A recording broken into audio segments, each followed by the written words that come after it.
He believed his greatest gift was his intelligence, but he didn't realize it was also his heaviest burden. In a quiet village lived a young man named Kai. He was known for his sharp mind.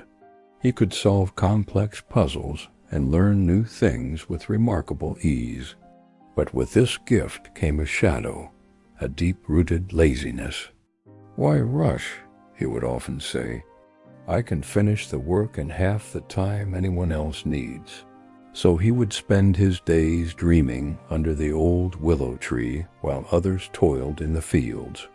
His talent was a comfortable pillow on which he rested, never feeling the need to rise. Villagers would shake their heads.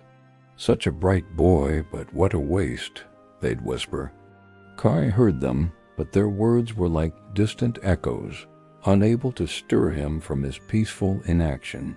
He saw his intelligence not as a tool to build a better life, but as a shield against hard work. Why would he need to build a strong boat if he was smart enough to predict when the river would be calm?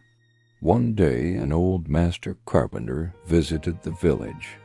He was looking for an apprentice to help him build a special bridge, one that required both clever design and diligent labor. The villagers all pointed to Kai. Intrigued, the master approached him under the willow tree. Kai, confident in his intellect, explained how the bridge could be built with a more efficient design, saving time and materials. The master listened patiently, a gentle smile on his face.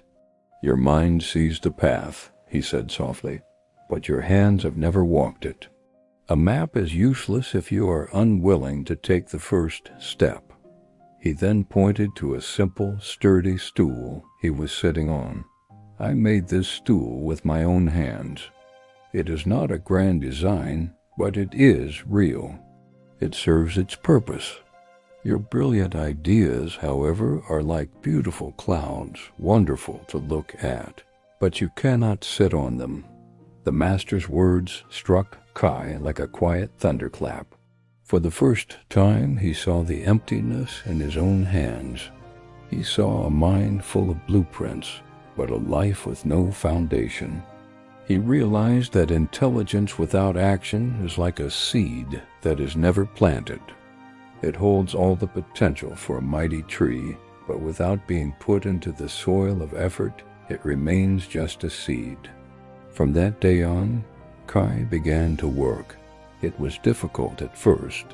His hands were soft, his muscles weak, but with every piece of wood he shaped and every nail he hammered, he felt a new kind of strength, not just in his body, but in his soul.